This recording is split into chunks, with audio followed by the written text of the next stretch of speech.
banyak orang memprovokasi atas nama agama. Waduh, ini mau agak sedikit serius bahas ini Pak Bupati. Memprovokasi atas nama agama, menyebarkan narasi-narasi negatif atau informasi yang benar tapi di-framing menjadi negatif. Itu berbahaya sekali Bapak Ibu. Kayak masalah sertifikasi halal. Emang itu kewenangan pemerintah. Kita ini selama ini salah. MUI itu ormas. Eksekutif bukan, legislatif bukan, penegak hukum juga bukan. Yang benar itu ya eksekutif yang melaksanakan sertifikasi halal itu. Akan ada pengawasannya, harus ada konsekuensi penegakan hukumnya. Cuman di framing. Ini informasinya benar, tapi di framing menjadi negatif. Untuk membuat masyarakat tidak percaya dengan pemerintah, itu berbahaya menurut saya. Apalagi dibumbui dengan bahasa agama. Kalau kata para filsuf itu, religion is an opium for the people. Bahasa Inggris kita. Agama itu candu buat masyarakat. Jadi agama ini paling mudah digunakan untuk memanipulasi orang awam. Karena begini Bapak Ibu, kalau ingin membodohi orang awam, gunakan bahasa agama. Gampang. Makanya tak setiap orang bicara agama itu sesuai dengan maunya Allah. Kan Nabi sudah mensinyalir, la ya'rifuna al-ulama'a illa bitaubin hasan. Nanti kata Nabi di akhir zaman orang tak kenal ulama kecuali cuman penampilannya saja. Ulama kalau zaman dulu ilmunya, akhlaknya, kelakuannya. Tapi kalau di akhir zaman ulama tinggal jubahnya, tinggal imamah udang-udangnya.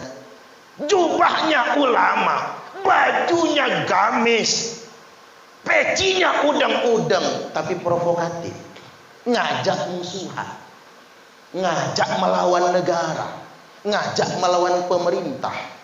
Benar kata Nabi itu, ulama akhir zaman cuman tinggal pakaian. Makanya benar di akhir zaman itu qalilun fuqaha'uhu wa katsirun khutaba'uhu. Terlalu sedikit ulama beneran di akhir zaman dan terlalu banyak tukang ceramah. Zaman sekarang ini banyak tukang ceramah. Makanya nggak semua orang Pak Bu yang bicara agama itu ulama. Belum tentu dia mungkin tukang ceramah. Ya namanya tukang ceramah, hafal satu ayat khutbah ya ceramah namanya. Sah-sah saja, tapi nggak usah gumedek kata orang Jawa.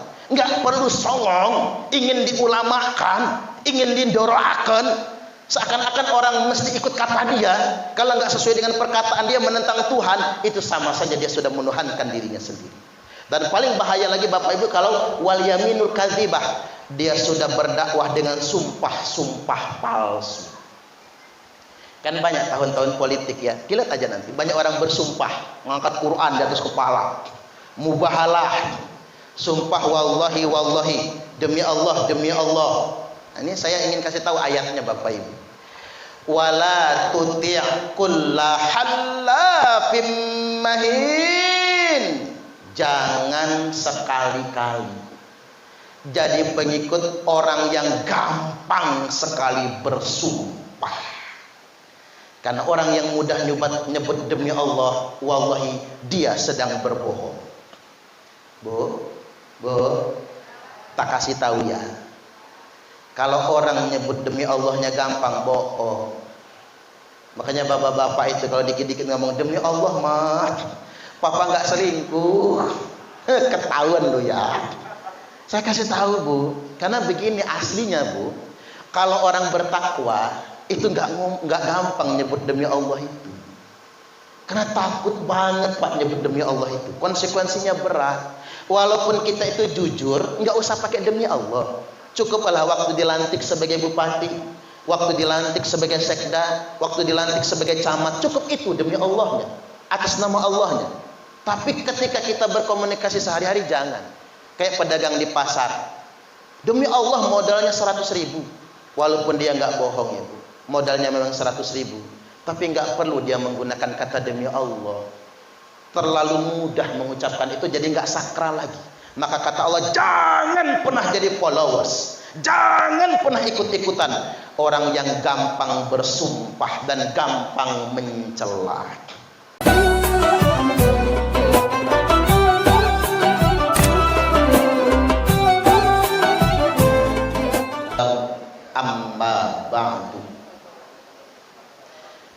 Yang saya hormati Bupati Lampung Selatan Bapak Haji Nanang Ermanto, makin manis Pak, makin manis makin ganteng ya, beserta Ibu Hajah Winarni yang juga ketua tim penggerak PKK.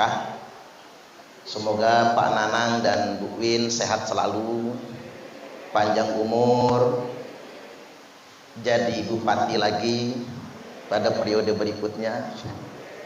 Nggak apa-apa, doa. Selanjutnya yang saya hormati Sekda Kabupaten Lampung Selatan, kumisnya mantap, itu kumis idola para janda. Allah Akbar. Maaf Bu Sekda ya. Allah Akbar. Ini ASN Lampung Selatan banyak jandanya enggak ya? Paslah sekdanya ya, kumisnya mantap. Khair ya Pak. Selanjutnya yang saya hormati Forkopimda yang sempat hadir, ada Pak Agus ya Pak. Udah pulang ya. Oh ya. Selanjutnya dari Kementerian Agama Lampung Selatan, pengurus Majelis Ulama Indonesia Kabupaten Lampung Selatan, ketua atau pengurus PCNU dan juga pengurus PC Muhammadiyah, PD ya, pengurus daerah Muhammadiyah. Kalau NU itu PCNU, kalau Muhammadiyah itu PDF sebutannya. Yang saya hormati segenap pejabat lingkungan Kabupaten Lampung Selatan beserta bapak-bapak dan ibu-ibu semua peserta pengajian Song-Song Ramadan. Apa kabar Bapak Ibu, sehat? Sudah sarapan belum? Karena ibu-ibu ini lebih penting dandan daripada sarapan. Kalau pagi itu ya, apalagi kalau wayahnya pesta, sampai emahnya kumat demi menyelesaikan dandanannya itu. Tahu aja ya Bu ya. Bapak Ibu hadirin wal hadirat rahimakumullah, tadi kita menyaksikan penampilan ibu-ibu di sana, bajunya pink ya Bu ya. Itu lagi di babuk asmara kalau bajunya pink. Tadi ada ceramah juga ya, kolaborasi 3 penceramah dari Ponpes Usuludin. Ceramahnya asik, menarik sekali. Cuman gak enaknya kalau ceramah bertiga itu isi amplopnya bagi 3. Itulah gak enaknya Pak Bupati. Kok mati ya? Oh kepencet. Ntar enggak kepencet. Gara-gara saya ngomongin amplop kepencet ininya. Ngerti aja mikrofon ini ya. Baik Bapak Ibu hadirin wal hadirat rahimakumullah. Hari ini kita ngaji di bulan Sa'ban. Man jaa bil hasanati falahu asyru amsalihha. Barang siapa yang datang mengerjakan satu kebaikan saja, maka baginya akan mendapatkan 10 kali lipat balasan. Ini pada hari-hari yang biasanya. Wa fi Rajab bisab'in, khusus pada bulan Rajab segala kebaikan dikali 70. Wa fi Sya'bana bisab'in mi'ah, dan di bulan Sya'ban ini, bulan Ruah, segala kebaikan dikalikan 700. Wa fi Ramadhan bi alfi, dan nanti pada bulan suci Ramadan segala kebaikan dikali 1000. Berarti pahalanya kita ngaji sekarang dikali 700 kali lipat. Khairum min alfi raka'atin tatawwan. Adapun mendengarkan ceramah ini lebih baik daripada 1000 rakaat sholat sunnah. Jadi kalau dikali 700 berarti mendengarkan ceramah saya ini lebih baik daripada 700.000 rakaat sholat sunnah. Nyambung gak nyambung? Mudeng orang mudeng. Masuk kuping kanan, bablas kuping kiri. Pahalanya lebih baik daripada 700.000 rakaat sholat sunnah. Semoga kita semua mendapatkannya. Allahumma amin. Apalagi hari ini hari Jumat, Sayyidul Ayyam, penghulu hari-hari. Dan hari ini tepat tanggal 15 Sa'ban. Ini pas Pak Bupati pengajiannya kita majuin. Awalnya kita Jumat depan, tapi dimajuin Jumat sekarang. Karena ini pas nisfu Sa'ban, tanggal 15 Sa'ban. Tadi malam tuh malam nisfu Sa'ban. Jadi ada kabar gembira, innallaha la yattali'u fi lailatin nisfi min Sa'ban. Sesungguhnya Allah dengan rahmatnya melihat semua hamba-hambanya pada malam pertengahan bulan Sa'ban. Fayaghfiru li jami'i khalqihi. Allah akan mengampuni semua dosa-dosa makhluknya. Kira-kira Bapak Ibu kita ini banyak dosa enggak? Coba ibu-ibu sama saya banyak mana dosanya? Kayaknya banyak ibu-ibu kayaknya ya. Karena ada hadisnya Bu, man kathura kalamuhu kathura dunuhu. Barang siapa yang banyak ngomongnya, dialah yang paling banyak dosanya. Yang banyak ngomong siapa? Oh saya Pak, ternyata ya. Makanya yang namanya Ustadz tuh banyak dosa, karena banyak ceramah.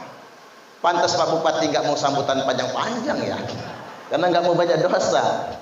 Yang banyak dosa itu penceramah saya, Dr. Haji Firmansyah itu banyak dosanya, karena banyak ceramahnya. Ustadz Firmansyah itu Pak Bupati itu saudara saya. Jadi saudara saya, samu-samu dari Kingston Pak. King itu raja, stone itu batu raja. Maka kalau Pak Bupati pengen marahin Dr. Firmansyah lewat saya juga boleh. Beliau saudara saya. Baik Bapak Ibu hadirin wal hadirat rahimakumullah, kita semua banyak dosa. Nah pada malam nisfu Sa'ban tadi malam, semua dosa-dosa hamba ini diampuni Allah, termasuk kita semua. Allahumma amin. Cuman ada dua yang Allah nggak ampuni dosanya di nisfu Sa'ban ini. Yang pertama illa limusyrikin, orang yang dalam waktu bersamaan saat itu hari ini dalam keadaan musyrik, menyekutukan Allah. Misalnya nikah sama Nyai Roro Kidul misalnya Pak, dalam keadaan benar-benar musyrik, bukan pernah musyrik, bukan ya, dalam keadaan sedang musyrik. Yang kedua au musyahin, atau orang yang masih bermusuhan. Kira-kira Bapak Ibu ini punya musuh gak ya? Nggak ada ya. Kalau musuh dalam selimut ada nggak? Wajib Pak Senda ya. Kalau musuh dalam selimut mah. Kalau nggak ada ya carilah. Subhanallah. Tapi jangan selimut tetangga. Karena ada pepatahnya, laki-laki yang rajin mencium istrinya relatif lebih panjang umur dibandingkan dengan laki-laki yang mencium istri tetangganya. Makanya Bu Win sering dicium kan? Pak Nanang sayang benar sama Bu Win, karena jimatnya Pak Nanang sebetulnya. Pak Nanang bisa jadi semuanya ya, jimatnya ya Bu Win itulah. Luar biasa. Balik lagi Bapak Ibu rahimakumullah, musuh. Hindari yang namanya bermusuhan. Tapi yang namanya manusia ya, apalagi semakin tinggi kita berinteraksi di tengah masyarakat, makin ada gesekan. Tapi kita ini gini aja sih Bapak Ibu, simple kalau saya. Kalau kita salah ya minta maaf, gentle. Setuju gak kira-kira? Cuman yang rajin betul minta maaf itu bapak-bapak ini. Betul gak Pak? Ya bukan karena bapak-bapak sering salah, tapi lebih gentle mengaku salah. Tapi kalau emak-emak ini gengsi banget minta maaf itu, lebay bawaannya itu, mendramatisir persoalan ya Pak ya. Taunya salah lakinya aja itu. Jadi nggak apa-apa, gentle, kita salah ya minta maaf. Tapi ada baiknya juga kita bijaksana. Kalau orang sudah minta maaf, ya dimaafkan, gen.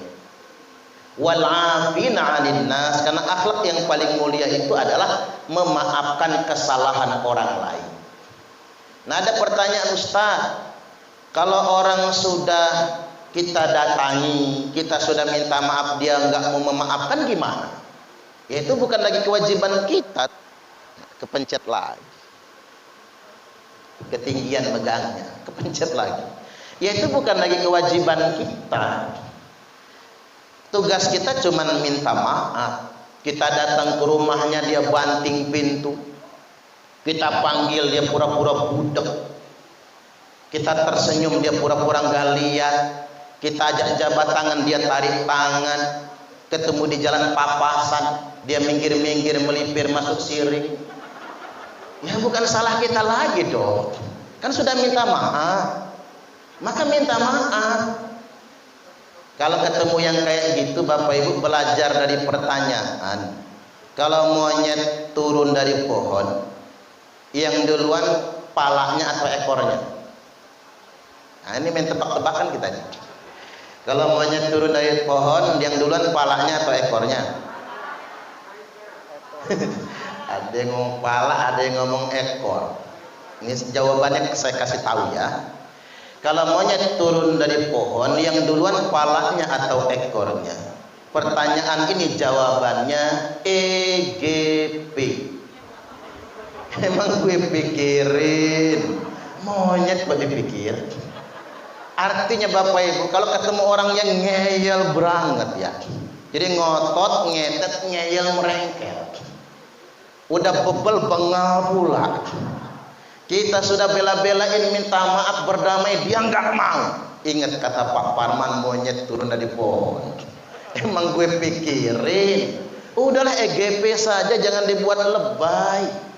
Nggak jadi masalah, itu tugas kita cuma minta maaf. Ya paling bagus minta maaf itu ketemu langsung. Kalau nggak bisa ketemu langsung, boleh lewat WhatsApp. Kan jelang Ramadan, marhaban ya Ramadan, minta maaf. Tapi bagusnya telepon Bapak Ibu, bagusnya telepon. Ada suara langsung. Kalau telepon gak diangkat, ya gak apa-apa di WhatsApp. Minta maaf, to the point aja minta maaf itu. Dulu saya pernah salah, tolong maafkan kesalahan saya. Enggak usah lebay. Ketika tangan tak mampu menjawab, kaki tak mampu melangkah, lisan tak mampu berucap, telinga tak mampu mendengar, mata pun tak mampu melihat, stroke namanya, atau malah mati sekalian. Lebay, pantasan habis lebaran banyak orang stroke ya, gara-gara doanya sendiri. To the point saja minta maaf. Toh dia nggak ngejawab, tugas kita sudah selesai. Jadi dosanya nggak di kita lagi. Nah di nisfu Sa'ban ini kita maaf-maafan. Masuk bulan suci Ramadan kita maaf-maafan. Mudah-mudahan semua dosa-dosa kita diampuni oleh Allah Ta'ala. Nah ajaran Islam yang rahmatan lil alamin begini yang harus sering disampaikan. Jadi orang Islam tuh enak kok Bapak Ibu. Kita sholat nih, baca istighfar 3 kali, dosa-dosa kita dihapuskan. Walau kanat mithla zabadil bahar, walaupun dosanya itu sebanyak buih di lautan. Kita sholat maghrib baca Allahumma ajirni minan nar 7 marrat 7 kali. Tapi kalau imam sholat itu bacanya Allahumma ajirna minan nar 7 kali maghrib. Kalau mati malam itu ditetapkan bebas dari api neraka. Wa idza shalaita subha faqul kadzalik, sholat subuh juga kayak gitu, ucapkan yang sama. Allahumma ajirni minan nar 7 kali. Maghrib 7, subuh 7. Kalau hari ini kita mati, maka ditetapkan bebas dari api neraka. Sesimpel itu ajaran Islam itu. Orang bisa masuk surga hanya karena yang sederhana. Jadi ajaran Islam jangan dibuat sempit, jangan dibuat emosi, jangan dibuat garang. Jangan buat menakut-nakuti. Ya di Lampung Selatan juga saya mampir di masjid, ada tulisan begini, gede banget. Nabi Adam dosanya 1, diusir dari surga. Nah kita dosanya banyak, tapi pengen masuk surga, ngimpi. Enak aja. Itu konten-konten begitu nggak pas Bapak Ibu. Wong manusia itu diciptakan untuk berbuat dosa. Manusia diciptakan memang untuk berbuat salah. Tempatnya salah dan lupa ya manusia. Yang benar kita ucapkan, sebanyak apapun dosa, kalau kita bertaubat, Allah ampuni dosa-dosa kita semua. Makanya kata orang bijak, sesering mungkin kabarkanlah tentang surga, sehingganya surga itu merindukan. Jangan sering-sering ngomong neraka, nanti neraka kangen sama kita. Tapi kalau kita sering ngomongin surga, surga akan merindukan kita. Wa faqihatin katsiratin la maqtu'atin wa la mamnu'ah. Di surga itu banyak sekali buah-buahan, la maqtu'ah, tidak pernah terputus. Kita petik apelnya, nongol gantinya. Kita petik pisangnya, nongol gantinya. Kita panen dukunya, nongol gantinya. Wala mamnu'ah, dan tidak juga terlarang, bebas mengambilnya. Bahkan di surga itu akan ada yatufu alaihim wildanum mukhalladun. Mereka akan dikerumuni oleh wildan. Apa itu wildan? Pemuda-pemuda tampan. Enggak, di sini ada ASN yang gadis tua enggak ya? Enggak ada ya, alhamdulillah kalau enggak ada. Tapi kalau ada, enggak usah khawatir. Ada yang nanya, Ustadz, saya gadis tua. Bukan lagi gadis tua, gadis nenek. Umurnya 89 belum nikah. Saya tanya, Wak masih perawan? Masih lah, kata dia. Umur 69. Dia nanya, nanti kalau saya mati, kata dia, ada jodoh enggak ya di akhirat? Ada. Jodohnya wildan, pemuda-pemuda tampan. Ganteng, ada yang kayak Cristiano Ronaldo, ada yang kayak Sahir Sehbah, gagah-gagah. Jadi nggak usah khawatir di surga itu. Bi akwabim wa abariqa wa ka'sim min ma'in. Wildan-wildan itu nenteng gelas-gelas. Gelasnya kayak gini modelnya di surga itu. Jadi ada kayak model piala begini, piala-piala, soloki-soloki, teko-teko, dan mengambil minum dari sumber mata air. Dan itu membicarakan tentang khamr. Makanya di surga itu Bapak Ibu, semua yang haram jadi halal. Jadi di surga itu ada sungai khamr, ada mereknya lagi, Tuak dari Medan. Ada sungai susu, ada sungai kopi Lampung, asal Liwa Lampung Barat. Ada sungai bir Bintang. Semua yang dilarang di dunia halal di surga nantinya. Dan bapak-bapak ini, buat bapak-bapak ini, wahurun ain, ada bidadari yang bermata jeli. Satu laki-laki akan dikasih 70 bidadari. Makanya buat bapak-bapak yang kepengen betul poligami tapi takut istri, bukan takut istri Ustaz, tapi istri lebih berani katanya. Pengen poligami tapi takut istri, sabar Pak. Ya Bu Uyen ya, sabar ya. Pak Bupati sabar, Pak Sekda sabar. Di surga nanti semua laki-laki dikasih 70 bidadari yang bermata jeli. Cantik Pak, langsing ya, langsing kayak Bu Sekda, kayak Bu Bupati gitu. Langsing, cantik, tidak pernah tua, muda terus. Umurnya 17 tahun, sweet 17. Tidak pernah janda, habis kepake perawan lagi. Subhanallah. Ngeliat muka bapak-bapak pengen cepat mati semua kan. Allahu Akbar. Nah itu surga. Ini kan bukan bualan, ini kan bukan khayalan, ini beneran gitu.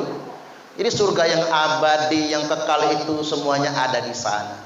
Dan kita makan banyak di surga itu Bu, enggak buang air. Jangan dikira kalau minum banyak pipis, enggak. Kalau makan banyak pengen buang hajat, tidak. Ya kalau di surga buang air, enggak ada toilet di sana. Malaikat repot nanti bikin WC-nya. Terus ada yang nanya, Ustadz, kalau di surga jalan-jalan buka baju masuk angin enggak? Enggak lah. Karena di surga enggak ada duit kerokan soalnya. Jadi aman di sana. Terus ada ibu-ibu nanya, Ustadz, kan 70 bidadari. Emang istri cemburu tidak? Di surga tidak ada cemburu. Selama masih ada iri dan dengki, tidak akan ada di surga. Iri itu menyiksa, betul nggak? Iri itu menyiksa. Cobalah ibu-ibu ini suka iri, tersiksa kan? Apalagi ibu-ibu ini pandangan mata ke depannya pendek. Beda sama bapak-bapak, pandangannya jauh. Kalau ibu-ibu ini ke depannya pendek, karena ngebut takut kan? Tapi pandangan ke sampingnya itu lebar. Makanya ibu-ibu cukup natap ke depan, tahu betul teman di sampingnya nambah cincin, nambah gelang, tahu betul ibu-ibu itu. Tahu, nggak perlu ngelihat, nggak perlu. Karena itu perempuan memang pandangannya memutar. Susah kita kalau punya iri, surga akhirat kita nggak dapat. Surga dunia takkan pernah kita ciptakan. Makanya kalau masih punya cemburu, nggak bisa. Makanya di surga itu nggak ada cemburu. Malah istri akan mengatakan, Pah itu 70 bidadari nganggur, embat aja nggak apa-apa. Malah istri yang nyuruh. Tapi ibu-ibu nggak usah takut kalah saingan sama bidadari, karena ibu-ibu kalau masuk surga jauh lebih cantik dari 70 bidadari yang ada. Mudah-mudahan ibu-ibu masuk surga semua. Allahumma amin. Baik, yang berikutnya kita masuk ke sesi song-song Ramadan. Saya ambil hikmahnya saja. Kalau fikih puasa kan kita sudah sambil belajar, sambil jalan. Terkait dengan ini, puasa itu pada prinsipnya upaya kita mendekatkan diri kepada Allah Ta'ala. A'udzubillahi minasyaitonir rajim. Wa amma man khafa maqama rabbih wa nahan nafsa 'anil hawa fa innal jannata hiyal ma'wa. Adapun orang yang semakin takut dengan kedudukan Rabb-nya. Puasa itu kan al-imsaku billah. Upaya kita semakin mendekatkan diri kepada Allah. Makin muraqabah, makin menyadari apapun yang kita lakukan diawasi oleh Allah. Itulah puasa. Makanya Bapak Ibu, boleh jadi orang tahunya kita puasa. Tapi yang tahu kita puasa atau tidak cuman kita dengan Allah. Makanya puasa itu ibadah rahasia. Yang tahu cuman kita dengan Allah Subhanahu wa Ta'ala. Dan kita latihan membangun sebuah keyakinan, membangun sebuah kesadaran, muraqabah, bahwasanya sekecil apapun yang kita pikirkan, yang kita rasakan, yang kita lakukan, semua dalam pengawasan Allah. Makanya wa amma man khafa maqama rabbih. Puasa itu orang yang semakin takut dengan kedudukan Rabb-nya, wa nahan nafsa 'anil hawa, dan dia mampu mengendalikan hawa nafsunya, fa innal jannata hiyal ma'wa, maka surgalah tempat tinggalnya. Kan puasa itu dua sisi. Satu sisi vertikal, mendekat kepada Allah. Satu sisi di diri kita, mengendalikan hawa nafsu. Makanya kalau kata Sunan Ampel, ini entah Sunan Ampel, entah Sunan Kalijogo, cuma bahasanya begini, puasa itu hening cipto, nutup babakan hawa songo. Puasa itu mengendalikan 9 lobang. Apa sih 9 lobang? 2 lobang mata, 2 itu kan. Ditambah 2 lubang hidung jadi 4. Ditambah 2 lubang telinga jadi 6. Yang ke-7 lubang cangkem, mulut. Ini yang paling banyak dosa itu ini. Yang ke-8 dan ke-9 lubangnya di bawah. Saya tahu tempatnya dan tahu namanya, tapi enggak enak menyebutkannya. Bahasa Arabnya kubul dan dubur. Enggak usah diterjemahkan ya Bu ya. Kan sudah dimengerti. 9 lubang. Makanya kalau diperhatikan Pak, 9 lubang itu kan memproduksi kotoran. Lubang mata, yang keluar dari mata namanya belek. Lubang hidung apa namanya? Ingus, umbel. Lubang telinga, culek. Jangan bahasa beneran lah, culek aja. Lubang mulut banyak, ludah, jigong, ences, iler. Yang paling sengit itu iler. Makanya saya lihat santri-santri di pesantren itu bantalnya penuh iler, Pak. Makanya bapak-bapak yang anaknya mondok di pesantren, sekali-kali dia masuk kamar, tanya mana bantal Muna, lihat ilernya itu, Pak. Seandainya iler manusia berharga, mungkin kiai di pesantren kaya semua, ngejual iler santrinya. Untung yang berharga cuma iler walet aja, Bapak Ibu. Dari lubang bawah jelas kotoran. Mengapa 9 lubang itu mengeluarkan kotoran? Ini kan ada filosofinya. Karena 9 lubang itulah yang membuat manusia durhaka kepada Allah, yang membuat manusia banyak melanggar larangan-larangan Allah.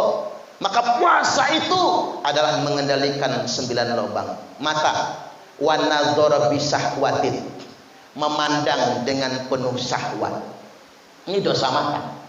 Hati-hati, Pak. Zaman sekarang termasuk bulan Ramadan juga banyak BMW keliaran. Tahu BMW enggak kira-kira? Bahenol molek wele. Bukan yang tadi itu, Pak, terjemahannya ya. Ya hati-hati, ghodul basar, tundukkan pandangan, karena itu bisa menghapuskan pahala puasa. Dosa mendengar, hati-hati dengan telinga. Kita itu orang yang ngegosip, kita cuma ngedengar, kita kena dosanya juga. Sama dengan dosa orang yang menggosip. Kan saya nggak ngomongin orang, Ustaz, cuma jadi pendengar setia, gegoh gawah, nggak ada bedanya. Dosa mendengar. Yang paling banyak itu dosa apa? Dosa lisan. Makanya suila an aktari ma yudkhilan nasan nar, ma yudkhilun nasan nar. Nabi ditanya tentang perkara yang paling banyak memasukkan manusia ke dalam neraka. Kata Nabi, al-famu, mulut. Ini perkara nomor 1 yang paling banyak memasukkan manusia ke dalam neraka. Dosa yang paling gampang dari mulut ini apa? Nyinyir. Paling gampang. Dan saya perhatikan orang Lampung ini, orang di Lampung paling fasih nyinyirin orang hajatan. Fasih banget. Udah pulang hajatan, pulang pestaan, apa komennya? Masakannya anyep semua. Ada yang pengalaman gak ya? Mentang-mentang cateringnya nggak dipakai. Udah masakannya bagus semua, yang lain dinyinyir. Yang dinyinyir apa? Empe-empe. Ya si empe-empenya enak, tapi baru setengah jam udah habis. Padahal yang hajatan bupati, nyinyirin Pak Bupati. Akhirnya yang lain ngedengar, Pak Sekda ngedengar, mah kita nanti kalau hajatan empe-empenya jangan dikit, nggak enak diomong orang. Artinya empe-empenya banyak, karungan, Pak.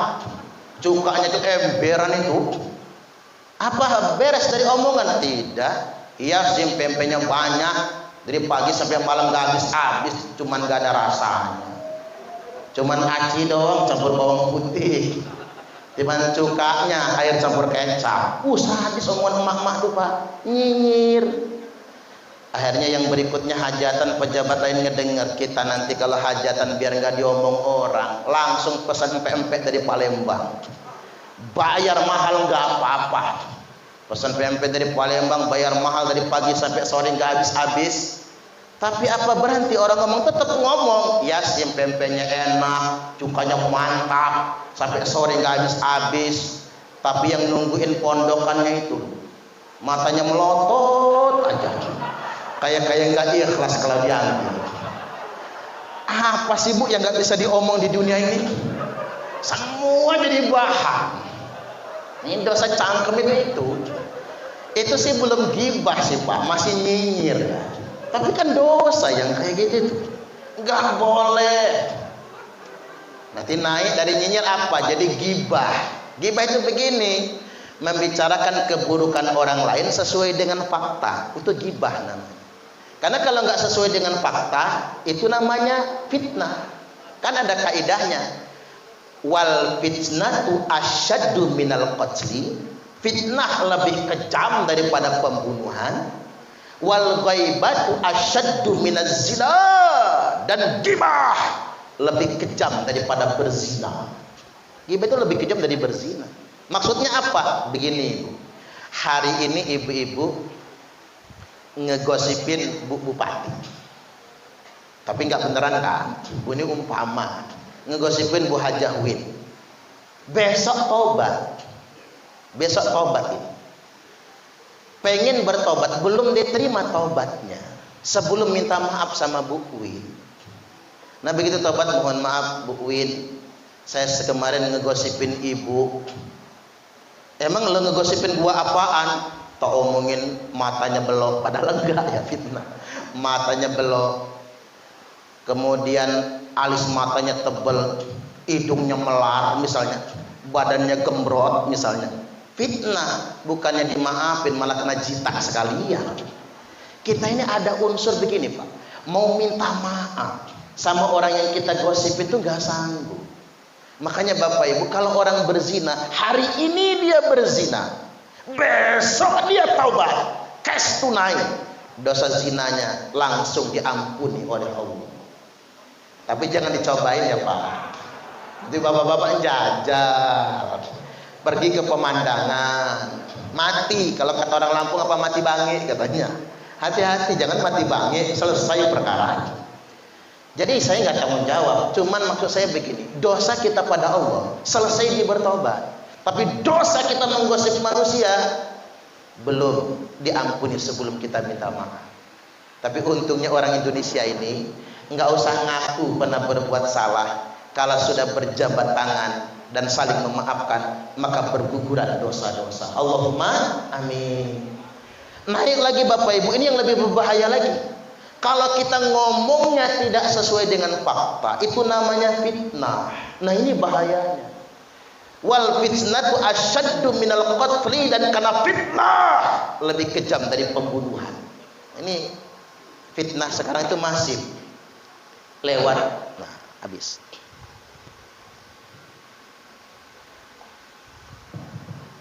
Makasih Bapak. Masih ada waktu kan? Fitnah itu masif. Lewat apa? Media sosial. Lewat media sosial. Grup-grup WhatsApp. Makanya mohon betul Bapak Ibu, terutama WA grup masjid misalnya, WA grup masjid Ubah Intan misalnya. Apa ya itu? Itu jangan sampai dijadikan ajang debat politik, apalagi nyinyir, apalagi menyebarkan informasi yang sifatnya provokasi. Kata saya dua pilihan, orang itu keluarkan dari grup atau bikin grup sendiri, grup debat politik, kan enak, betul nggak kira-kira? Jadi kalau grup masjid, dia bukan untuk memperdebatkan urusan politik. Grup-grup lingkungan, apa sih di situ? Karena bikin gak nyaman Bapak Ibu. Karena beda, kita ngomong langsung sama Pak Bupati begini, beda, ada tanggung jawab kita ngomong. Sungkan menyakiti hati beliau. Kita begitu juga kalau ngomong gak ada orangnya, ngomongin Pak Jokowi, kayak dioli mulutnya mencaci maki presiden. Coba jajal kalau dia ketemu langsung Pak Jokowi, berani nggak dia ngomong begitu? Malah ngajak selfie dia, langsung upload di media sosial. Hebat hari ini ketemu presiden. Beda, makanya eye contact kata orang. Kontak mata itu beda dengan ngomong di media sosial. Orang kalau ngomong di medsos, di grup WhatsApp nggak ada tanggung jawab karena nggak ada eye contact, tidak ada kontak mata. Tapi kalau ketemu langsung begini, ada rasa nggak enak, menyakiti perasaannya. Ada rasa kita menghormati, rasa tanggung jawab dengan sesama. Makanya hati-hati betul. Apalagi sekarang begini Bapak Ibu, banyak orang memprovokasi atas nama agama. Waduh, ini mau agak sedikit serius bahas ini Pak Bupati.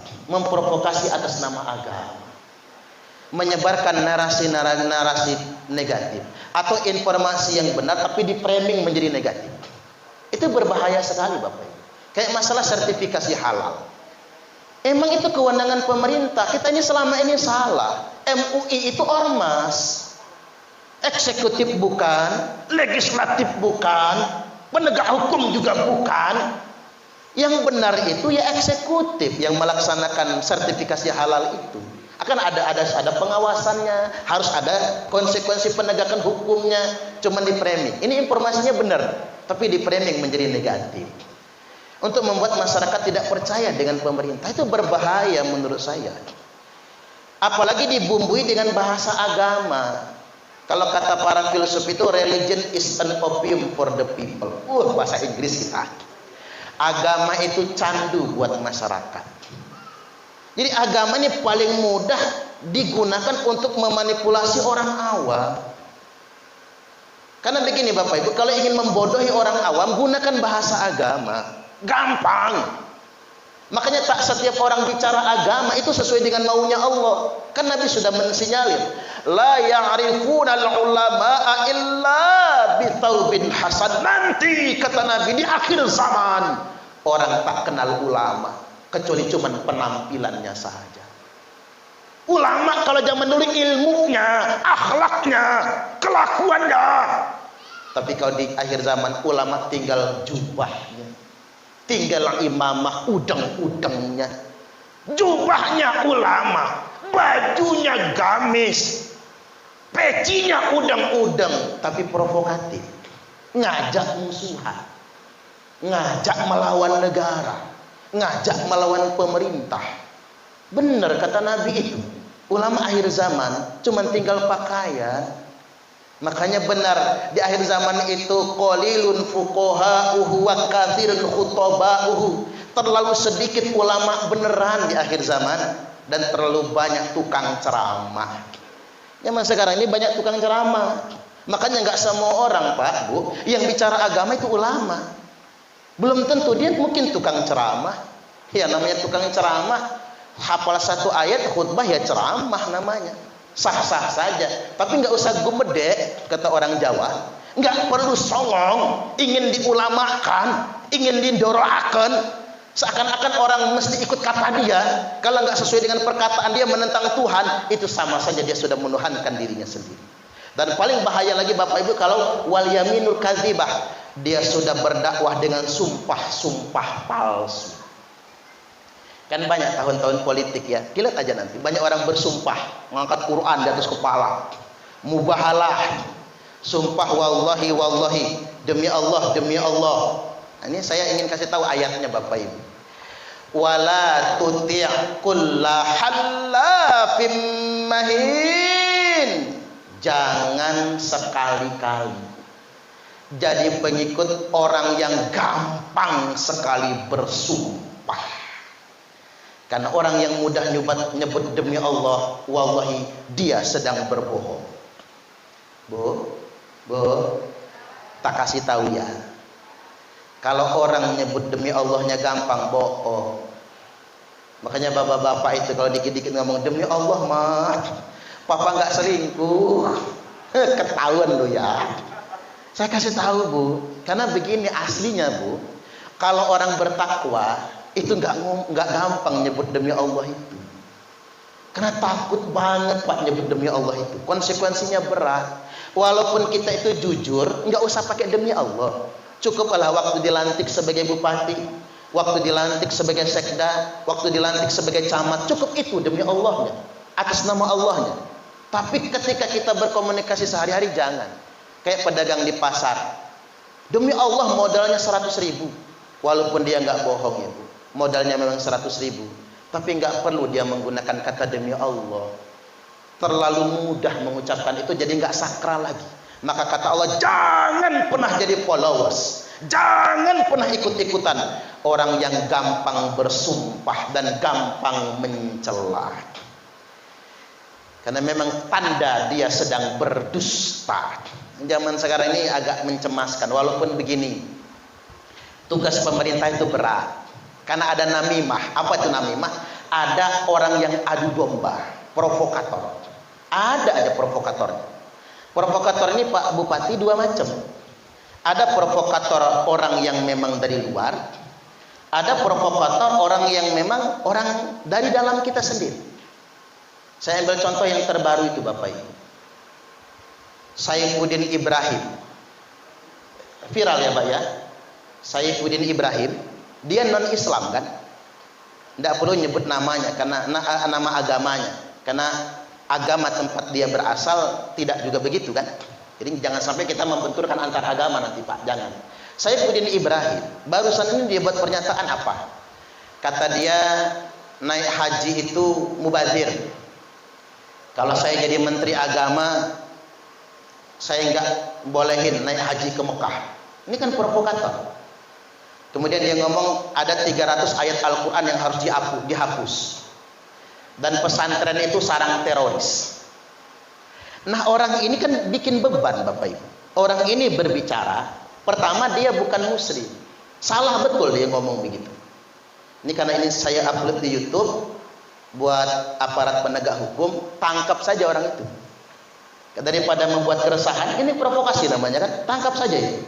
Karena begini, ketika dia mengatakan pesantren itu sarang teroris, ini kan mengganggu program pemerintah. Ini kan mengganggu program pemerintah. Karena sudah benar Kepala BNPT atau Badan Nasional Penanggulangan Terorisme mengatakan ada 198 pondok pesantren terafiliasi terorisme. Itu sudah benar Pak. Nah gara-gara dia ngomong begini kan digoreng orang, seolah-olah pemerintah yang nuduh pesantren sarang teroris. Saya menyambut baik hasil kerja BNPT yang mengatakan itu. Dan kita jangan lebay Bapak Ibu. Karena pesantren di Indonesia ini ada 28.800 pondok pesantren. Jadi kalau cuma 198 berarti hanya 0,7% pesantren yang terafiliasi terorisme. Kita jangan lebay jadi muslim. Ada 99,3% pesantren yang masih setia NKRI. Tepuk tangan dulu. Biar pemirsa di YouTube senang dengar. Dan termasuk pesantren Usuluddin, pesantren yang setia dengan NKRI. Tapi ada di Lampung Selatan Pak, ini tugas Pak Nanang ini subhanallah, beberapa pesantren yang terafiliasi dan kita juga tahu kan. Dan dari 28.800 itu Bapak Ibu ada 23.372 pondok pesantren milik NU. Jadi sebanyak 81% lebih pesantren itu NU. Jadi nggak usah khawatir. Cuman gara-gara Saifuddin Ibrahim Pak, orang jadi ngegoreng kan, di framing nih. Ini corong pemerintah, padahal bukan. Ini ngeganggu banget tuh orang. Kemudian dia ngomong begini, 300 ayat Al-Quran mengarahkan kepada terorisme. Ini bahaya juga. Jadi kalau dia bukan muslim, tapi dia ngomong begitu. Nah ini mesti diluruskan juga perbuatan yang sedemikian rupa. Termasuk dia ngomong, naik haji gak usah ke Mekah. Ini kan sudah di luar konteks. Saya pikir karena ini buat gaduh, nggak apa-apalah demi ketertiban umum, sikat. Karena, nah, tepuk tangan, sikat aja demi ketentraman. Karena begini, saya tahu betul Pak Jokowi nggak suka yang gaduh. Boleh tuh kerja dan kerja. Ada Pak soalnya, yang dia itu bukan penistaan agama, tapi terpaksa dibuat menista agama. Karena ngapa? Ada yang sengaja buatnya gaduh. Saya ambil contoh, ini pendapat pribadi saya. Ferdinand Huta Heian. Coba Bapak Ibu baca lagi cuitannya Ferdinand Huta Heian. Enggak ada unsur penistaannya Pak. Saya sudah baca itu. Allahmu lemah sehingganya perlu dibela. Sedangkan Allah kuat, maha kuat, sehingganya tidak perlu kubela. Dialah yang membela aku. Benar itu. Bagus Ferdinand Huta Heian itu. Cuman karena mau di demo orang berjilid-jilid, aneh pula lah orang Indonesia. Ngapalah demo berjilid-jilid itu. Padahal hukum asal demo itu kan dilarang dalam hukum Islam sebetulnya Bapak Ibu. Terpaksa ditersangkakan.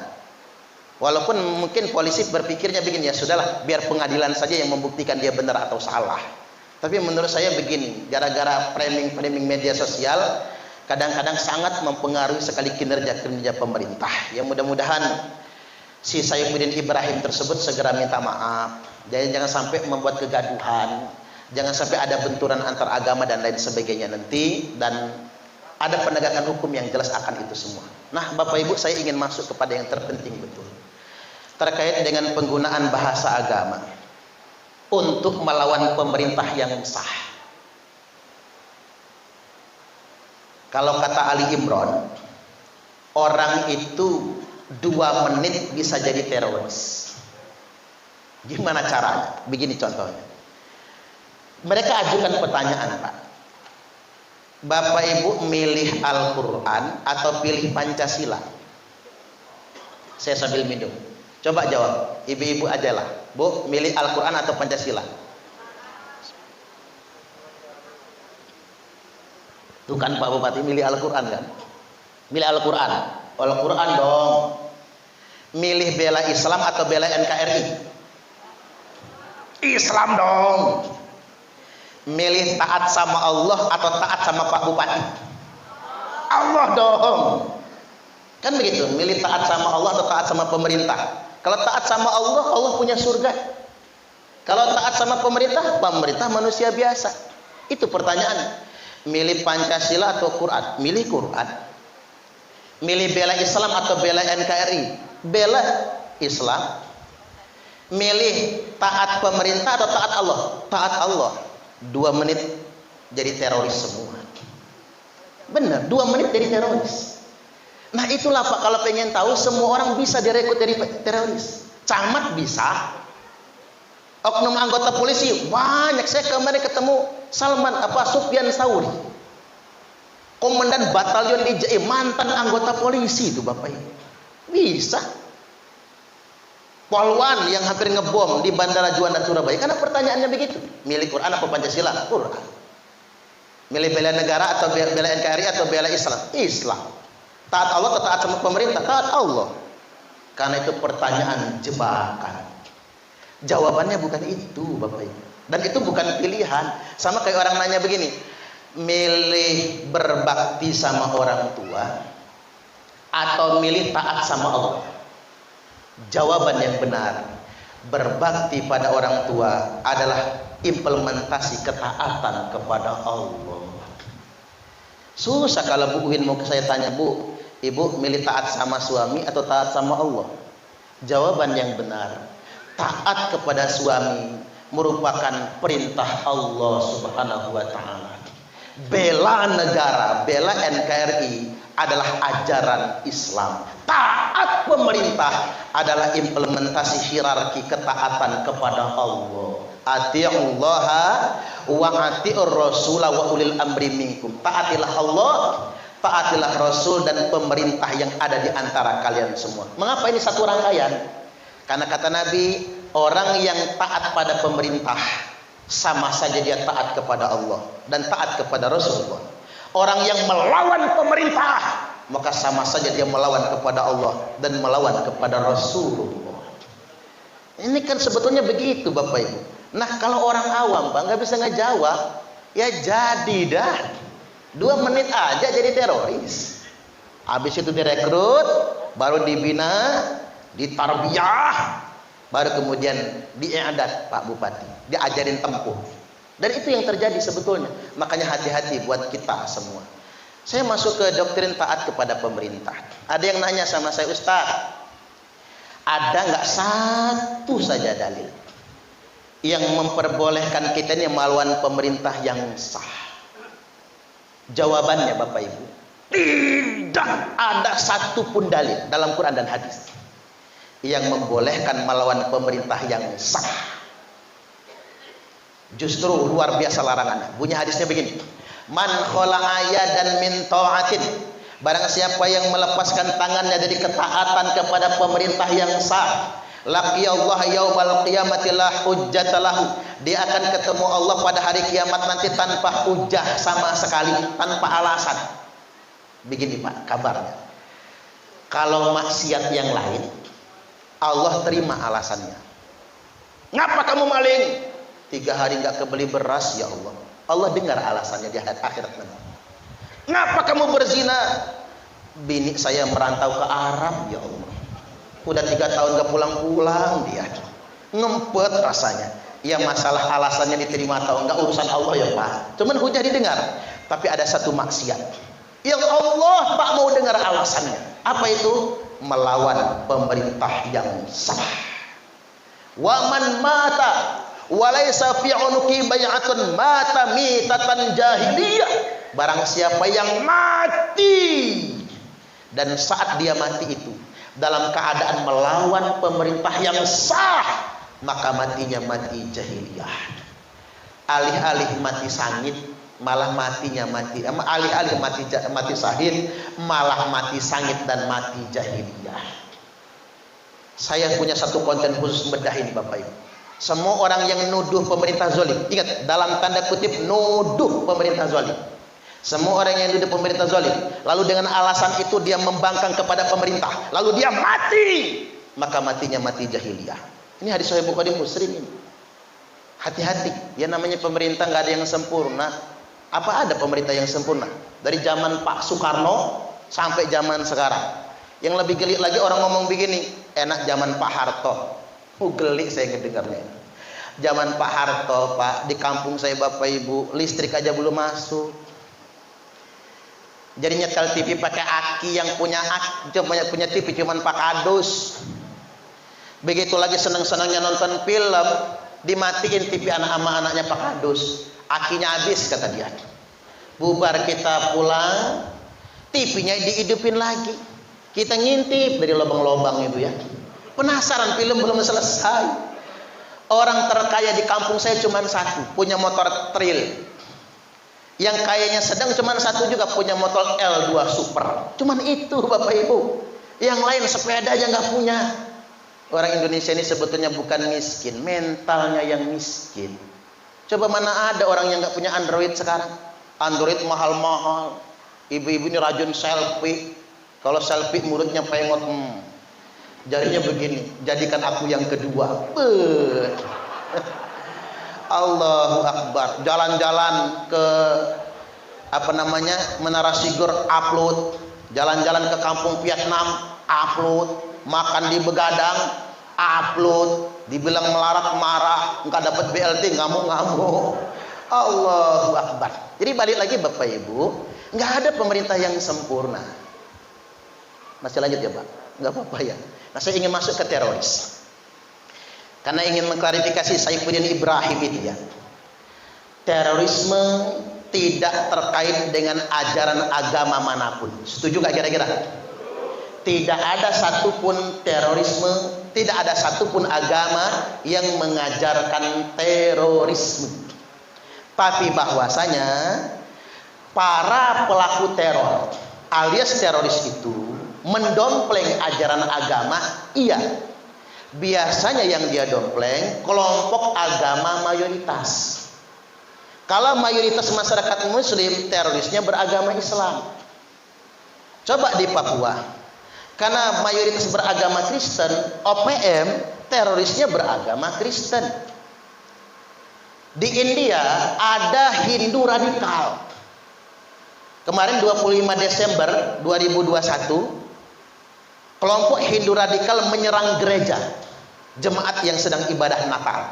Mengapa beragama Hindu? Kayaknya mayoritas India beragama Hindu. Di Myanmar ada biksu yang sangat rasis, radikalis, teroris, membantai ribuan umat muslim pakai jubah agama Buddha. Karena Myanmar mayoritas beragama Buddha. Jadi teroris itu selalu mendompleng kelompok agama mayoritas. Di New Zealand ada teroris memberondong umat Islam yang sedang Jumatan, beragama Kristen. Tidak ada satupun agama yang mengajarkan terorisme, tapi teroris itu mendompleng kelompok agama mayoritas. Nah, muncul persoalan, pertanyaan, apakah di dalam Islam ada perintah memerangi teroris? Jawabannya iya. Saya ambil 2 hadis sekarang ya, 2 hadis saja jadilah. Nabi bersabda, kilabun nar, kilabun nar, kilabun nar, anjing-anjing neraka. Serem banget ini. Nabi gak pernah Pak bersabda sekasar ini, kecuali tentang teroris. Makanya saya kalau ceramahkan di kampung tak halusin itu. Bahasa halusnya apa? Kiri-kiri neraka. Lebih halus lagi Pak Nanang ya, segawan neraka. Kilabun nar, anjing-anjing neraka. Siapa itu? Teroris.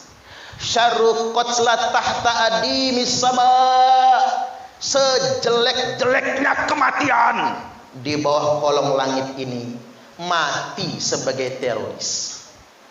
Wa khairu qatla man qataluhu, dan sebaik-baiknya kematian mati gugur perang melawan teroris. Ini hadis pertama.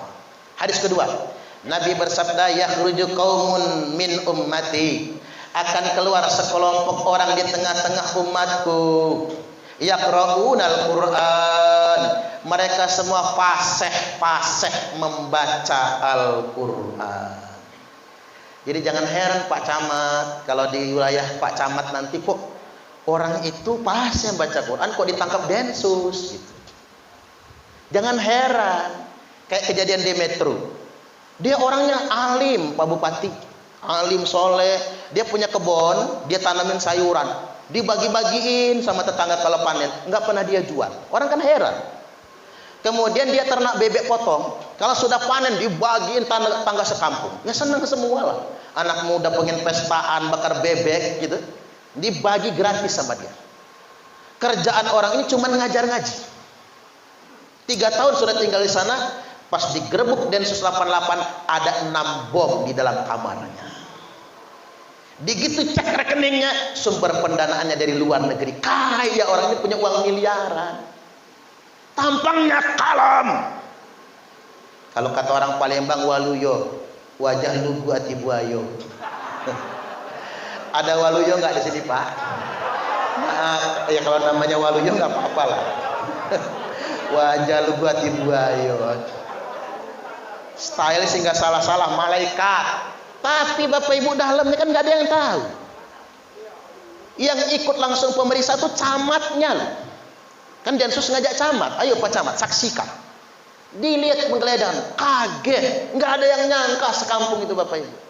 Termasuk Dr. Sunardi kemarin. Awas kalau ada PNS yang mendahului hukum, salah Pak. Saya lihat di grup-grup itu malah PNS yang mencaci maki Densus 88. Kok difabel ditembak? Enak aja ngomong difabel. Orang difabel mana bisa nyetir mobil. Emang sedikit ada penyakit dia itu Bapak Ibu. Karena dia tahu Para Wijayanto sudah ditangkap Densus. Dia kan penasihatnya Para Wijayanto. Dia sudah yakin, ini giliran gua nih, pikir dia. Giliran saya nih. Maka dia pinter, pakai tongkat, ecak di papa. Pinter dia Bapak Ibu. Termasuk juga kemana-mana dia pakai ambulan. Karena SOP Densus 88 tidak boleh nangkap orang yang di dalam ambulan. Itu SOP sudahan. Dan dia ke pesantren terus. Karena apa? Nggak boleh gerbek pesantren. Nggak boleh. Kemudian dia praktek di rumah, praktek kedokteran. SOP Densus 88 nggak boleh nangkep orang yang sedang praktek medis. Dan tidak boleh nangkep di dalam rumah. Kalau nggak percaya tanyalah sama Densus. Itu SOP-nya. Nangkep itu harus di luar dan tidak boleh di atas kendaraan ambulan. Nyari selah dia nggak naik ambulan itu susahnya bukan main Pak. Dikuntit. Ketemu betul dia naik mobil double kabin itu ya. Begitu ditempong, ditumburkan mobil dia Bapak Ibu.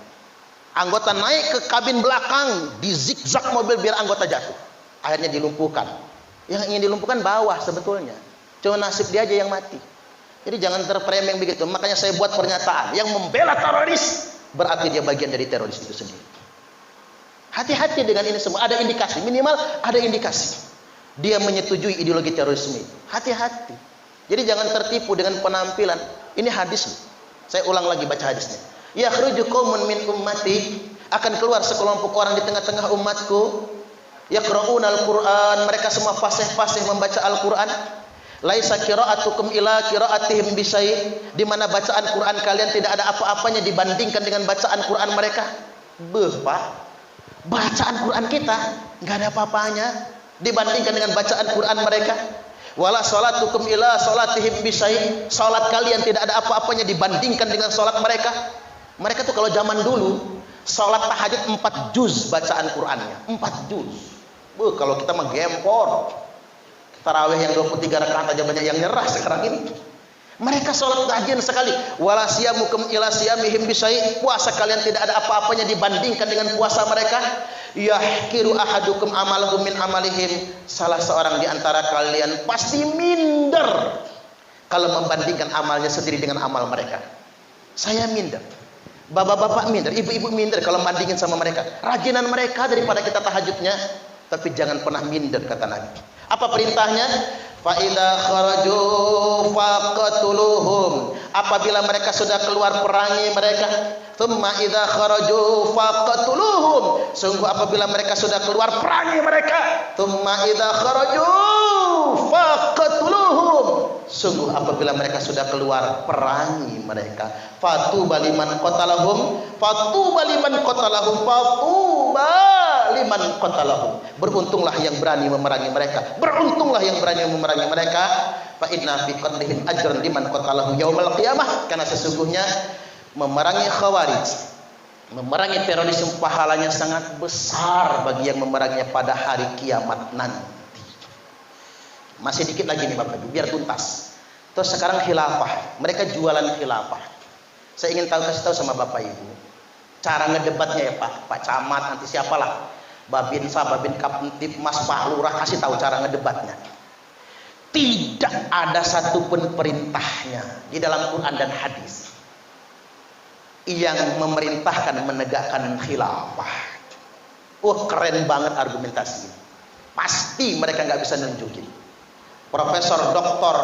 Mahfud MD, Menko Polhukam menyatakan, yang bisa nunjukin dalil, saya kasih hadiah, kata beliau, dan saya mundur dari Menko Polhukam.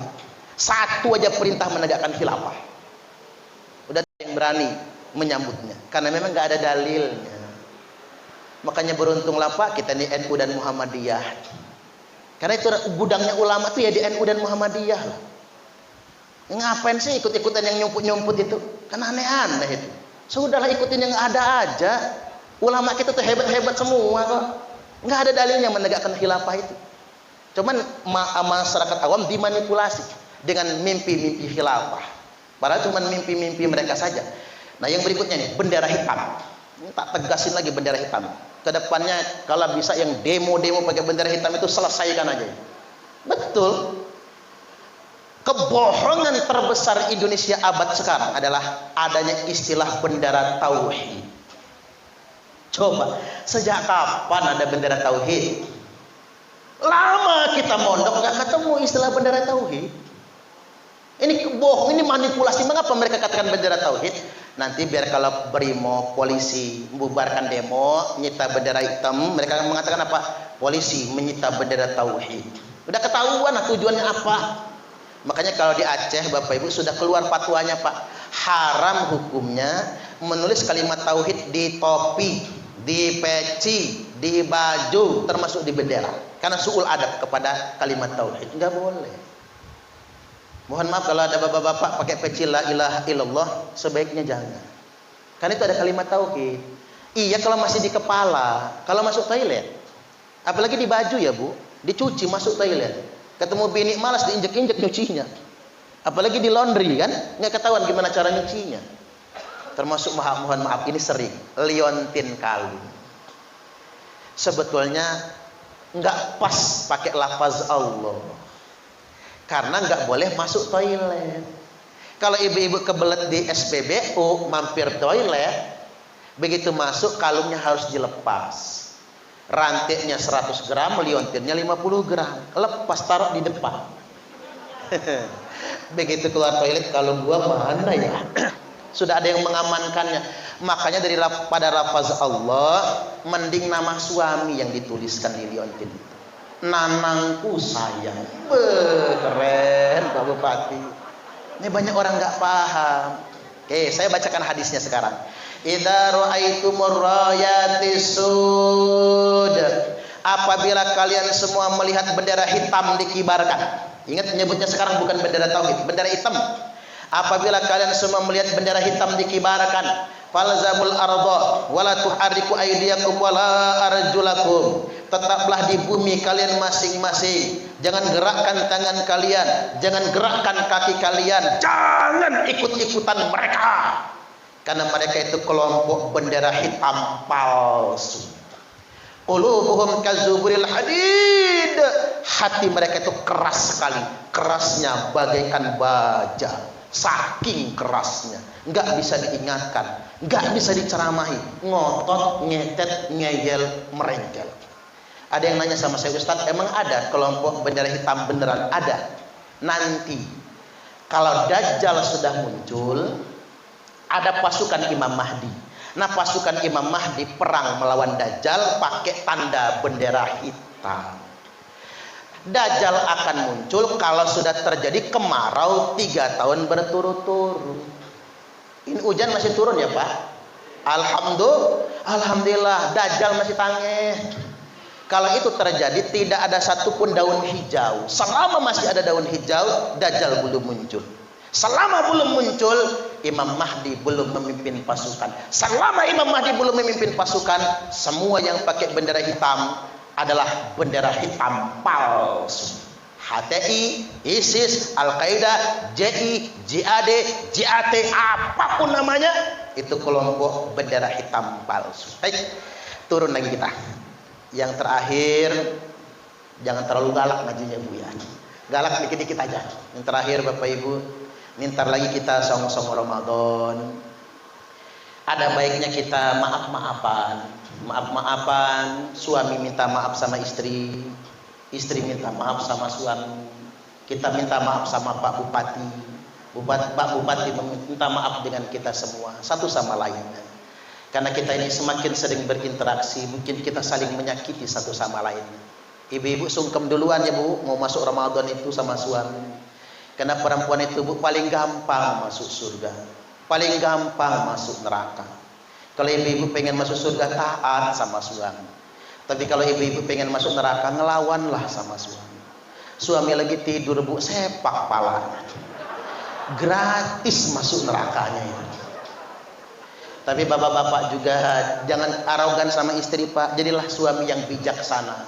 Kasihanlah ibu-ibu ini bantu suaminya. Makanya sering saya ajarin sama bapak-bapak itu, kalau ada duit ya Pak, rogoh kantong tiap awal bulan, banting, jeleger 15 juta. Ini duit apa Papa? Uang belanja dapur bulanan. Alhamdulillah, makasih Pak. Mama mau masak dulu. Nanti Mah, tunggu sebentar. Rogoh kantong kiri, jeleger 15 juta lagi. Ini duit apa lagi Papa?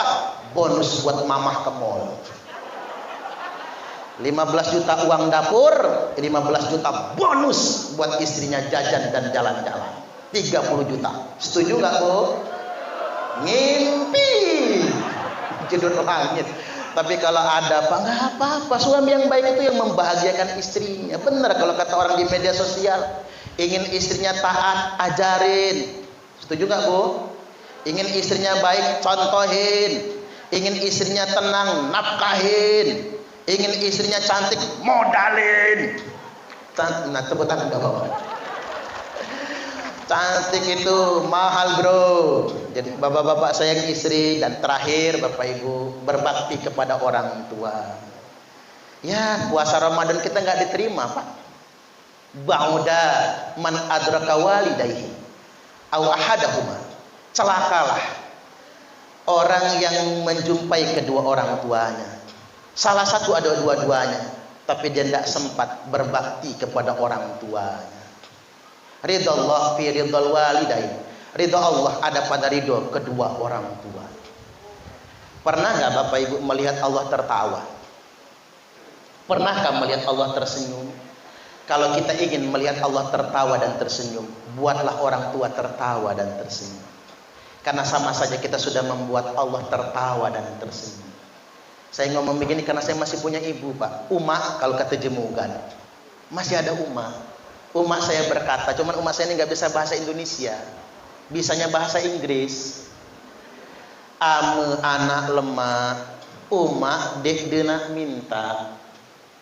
Ame anak sare, Uma nangis yang malam. Ini baca Bu, baca. Jadi bahasa Inggris Kingston. King itu raja, stone itu batu-batu raja.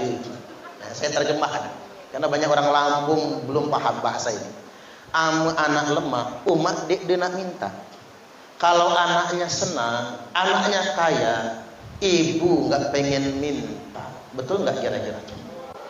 Tapi sebaliknya, ame anak sare, umak nangis siang malam. Kalau anaknya susah, siang malam ibu menangis. Enggak ada yang bisa mengalahkan ketulusan seorang ibu, betul nggak Bu? Setulus-tulusnya laki nih Bu, walaupun ibu-ibu wajib taat ya, berbakti. Setulus-tulusnya laki, jajal Bu, kalau sudah 3 tahun nikah ibu-ibu masuk angin minta kerokan. Kena marah. Ingetin Bu, dulu lu ngelamar gua, biar gua terima, bersimpuh. Tolong terimalah cintaku. Aku nggak bisa hidup tanpamu. Pret, malaikat. Begitu sudah dapat, marah aja kerjaannya. Begitupun sebaliknya Pak, setulus-tulusnya istri, ndak setulus ibu kandung. Jajal bapak-bapak sakit, stroke, bengek, asam urat, rematik, prostat, bocor kelep. Tapi cerewet. Istri telat ngambil anduk, marah. Istri telat bikin teh, marah. Istri Pak sambil ngaduk teh ngebatin. Kapan matinya orang sakit. Percayalah sama saya Pak. Makanya jangan cerewet-cerewet sama istri itu Pak, sayang-sayang. Makanya tidak ada yang bisa mengalahkan ketulusan ibu kandung. Kasih ibu kepada beta tak terhingga sepanjang masa. Hanya memberi, tak harap kembali, bagai sang surya menyinari dunia. Lagu paling keren dalam hidup saya ya Ibu Bapak Ibu. Baik, demikian, mudah-mudahan ini semua bermanfaat. Terima kasih kepada Bapak Bupati yang sudah memberikan tugas dan amanah kepada saya untuk menyampaikan tausiah pada kesempatan pagi hari ini. Dan kepada Bapak Ibu semua, kalau ada perkataan yang enggak sopan dan tidak berkenan, saya mohon dimaafkan. Wallahul muwaffiq ila aqwamit thariq. Doa dulu ya. Ya dzal jalali wal ikram.